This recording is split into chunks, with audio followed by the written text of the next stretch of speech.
ምክንያቱም እናቷ እንደሆነች ልጅቷ ካወቀች እቤቴ ስለሚፈርስ ትዳሬ ስለሚናጋ፣ ስለዚህ ማወቅ መቻል የለባትም። ታውቅሻለች አላልከኝም ነበር እንዴ? አዎ ታውቅሻለች፣ ግን እናቷ መሆንሽን አታውቅም። ሰላም ብቻ በቃ ውስጤ የጠረጠረው ነገር እውነት እንዳይሆን ጋሽ ተረጋጊ። ምንም ነገር ለመስማት ውስጥሽን አሳምኝ።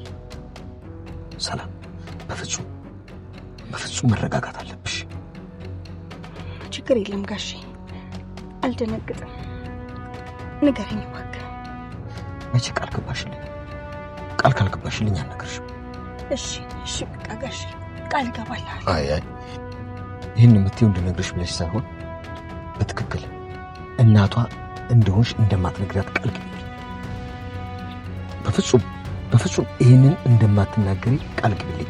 አልናገርም፣ ቃል እገባለሁ ብለሽ ቃል ግቢልኝ። ቆይ ጋሽ እስከ መቼ ድረስ ነው የማልነግራት? እሺ ለምንድን ነው የማልነግራት? እስከ መቼ ላልሽው እኔ ለማርታ ልጅ እንዳለኝ እስከምነግራት ድረስ። ለምን ላልሽው ደግሞ እስከ ዛሬ ድረስ ይህን ሚስጥር እኔ ብቻ ይዤው ስለኖርኩኝ። ይኸውልሽ አንድ ሚስጥር ከሁለት ሰው ከደረሰ ከአንዱ ጋር ሾልኮ ሊወጣ ይችላል። ስለዚህ ሰላም ይህንን ሚስጥር ለማንም ሰው አልናገርም ስትይ በልጅሽ እያማልሽ ንገሪኝ። እሺ ጋሼ እናቷ እንደሆንኩኝ መቼም አልነግራትም። ብቻ እኔ ልጄን ላገኝ እንጂ ችግር የለም አልናገርም። እንግዲያውስ ትንፋሽ ውሰጂ፣ ተረጋጊ።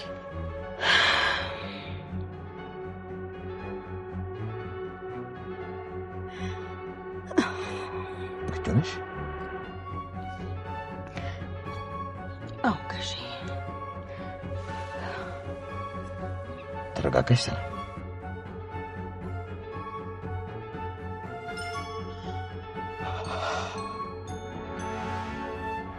ልጅሽ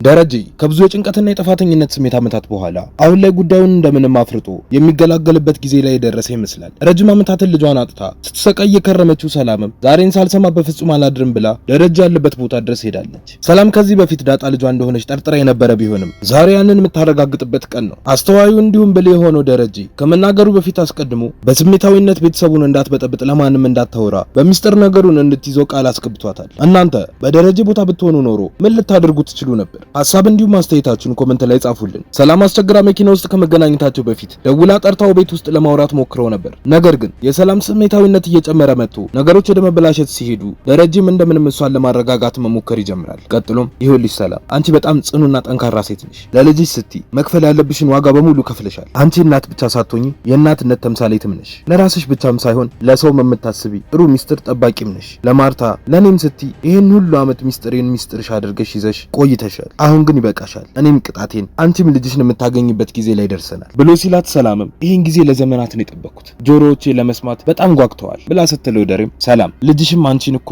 እናቴስ እያለች ትጠይቀኛለች፣ በዛ ላይ እናቷ መሆንሽን ባታቅም ነገር ግን አንቺን ታቅሻለች ብሎ ሲነግራት ሰላምም እሺ በቃ አሁን ልጅ የት ናት እባክህ ንገረኝ ልለምንህ ብላ ያለችው ባለችበት ውሃ በድንገት ትመጣና እንዴ አባዬ ሰላም ምን ሆና ነው የምታለቅሰው መታሃት ነው እንዴ ብላ ስትጠይቀው ደሬም እዚህ ምን ትሰሪያለሽ? ማን ጠርቶሽ ነው የመጣሽው? ውሃ ውጪ ብሎ ሲጮህባት እሷም እንዴ እኔ እኮ የመጣሁት ኤቢ አባዬ ምን እያደረገ እንደሆነ አይተሽ ነይ ብላኝ ነው ብላ ስትለው ደሬም በንዴት ቆይ ምን አገባት የት ነው ያለችው ራሷ? አሁን ግን አንቺ ቀጥ ብለሽ ውጪ ብሎ ያባርራታል። ውሃም ቶሎ ብላ ወደ አቢጌል ጋር ትሄድና ብታይ አባዬ ሰላምን እየገረፋት ነው፣ እሷ ደግሞ በጣም እያለቀሰች ነው፣ አንቺም ወደዛ ብትሄጂ አንቆ ነው የሚገልሽ፣ እኔ ራሱን ማዬ ካልመጣች ወደዛ ቤት አልገባም ብላ ስትላት ኤቢ ውሃ እርግጠኛ ነሽ ሰላም እያለቀሰች ነው? ቆይ እማዬ የለችም ብለው ስለምን እያወሩ ነው ብላ በፍጥነት ወደ ቤት ትሄዳለች። በዛን ሰዓት ስለ ነገሩ በጣም ለማወቅ የጓጓችው ሰላም ደረጀን ስለ ልጇ እንዲነግራት እየለመነችው ነበር። ደረጀም እንድነግርሽ እኮ መረጋጋት መቻል አለብሽ ሰላም፣ እንደዚህ ስሜታዊ መሆን የለብሽም። በዛ ላይ ነፍሰ ጡር ነሽ፣ ራስሽን በፍጹም ልትጎጂ አይገባም ብሎ ይላታል። በዛን ሰዓትም አቢጌል ሹክክ ብላ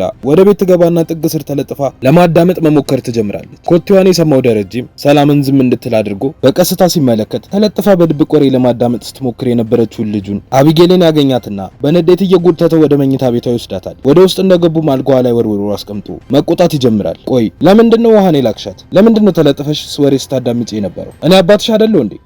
ተነግሮሽ ለምንድነው ማትሰሚው ብሎ ሲላት እሷም እንዴ ቆይ እኔ ምን አደረኩ አባዬ? ፈልጌ ስለነበር እኮ ነው ውሃን የላኳት፣ ስራ ከያዝክ እንድታይልኝ ብዬ ነው ብላ ስትለው ደረጀም ቆይ ግን ማንን አይተሽ ነው እንደዚህ ቀጣፊ ውሸታም ይሆንሽው? ንገሪኝ እስቲ፣ እያየሁሽ ትክጃለሽ? ቆይ ግን ንገሪኝ፣ እኔ ግን ባንቺ የዚህን ያህል መፈተን ነበረብኝ? እኔ አባትሽ አይደለሁም እንዴ? ምን ፈልገሽ ነው እንደዚህ የምትሆኚው? ንገሪኝ እና የፈለግሽውን ልንገርሽ። በዛ ላይ ጥፋትሽን እንኳን አታምኚም አቢጌል። ዛሬ ብቻ ሳይሆን ብዙ ጊዜ አይቼሻለሁ እየተለጠፍሽ ወሬ ታዳምጫለሽ። ልጅ ተቆርጦ ቢጣል ኖሮ ቆርጬ በጣልኩሽ ነበር ብሎ ሲላት አቢጌልም እንዴ አባዬ እኔ ምንም አይነት ወሬ ተለጥፌ ሰምቼ አላቅም፣ በቃ ምንም አይነት ሚስጥርም ሰምቼ አላቅም ብላ ትለዋለች። ደረጀም እስቲ ልጠይቅሽ፣ መኪና ውስጥ ለምን ነበር ድምጽ መቅጃ ያስቀመጥሽው? ዝም ስል ያላየሁሽ መሰለሽ ነው ወይስ ዝም ስትባይ ትክክል የሆንሽ መስሎ ተሰማሽ? እኔ በእናትና በአባቴ የተመረኩ ሰው ነበርኩ፣ ግን እንዳንቺ አይነት ልጅ ሰጠኝ። ይሄ ባህሪሽ ዋጋ ያስከፍልሻል። አባቷን የምታሳዝን ሴት ለባሏም አትሆንም። አንቺን ማንም አልረገመሽም፣ ራስሽን ነው በራስሽ የረገምሽው እርግማን ብሎ ሰድቧት ጥሏት ይሄዳል። ከሰዓታት በኋላም በአባቷ ቁጣ ያኮረፈችው አቢጌል ለብቻዋ ኩርፋ ሶፋ ላይ ተቀምጣ ባለችበት ማርታ ትመጣና ምንድነው እንደዚህ ለብቻሽ ክሩምትምት አድርጎ ያስቀመጠሽ ብላ ስትላት ኤቢም ይሄ አባዬ ነዋ እማዬ፣ እሱ እኔ ላይ በሰበብ አስባቡ መጮህና መቆጣት ነው የሚፈልገው ብላ ስትላት ማርታም እንደሱ አይነት ረጋ ያለና ታጋሽ አባት ድፍን ዓለም ብታስሽ አታገኝም፣ ይልቅ በጣም ችሎሻል ብላ ትላታለች።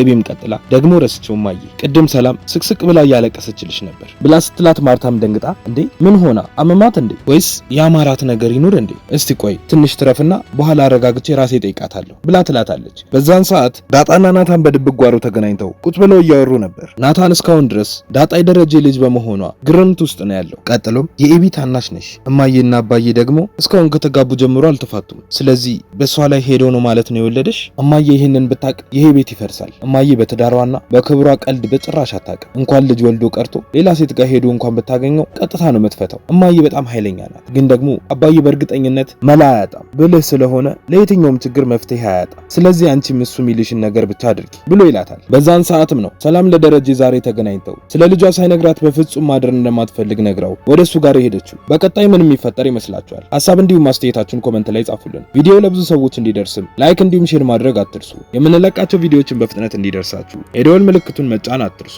በቀጣይ በሌላ ክፍል እስክንገናኝ እስከዛው በሰላም ቆዩ።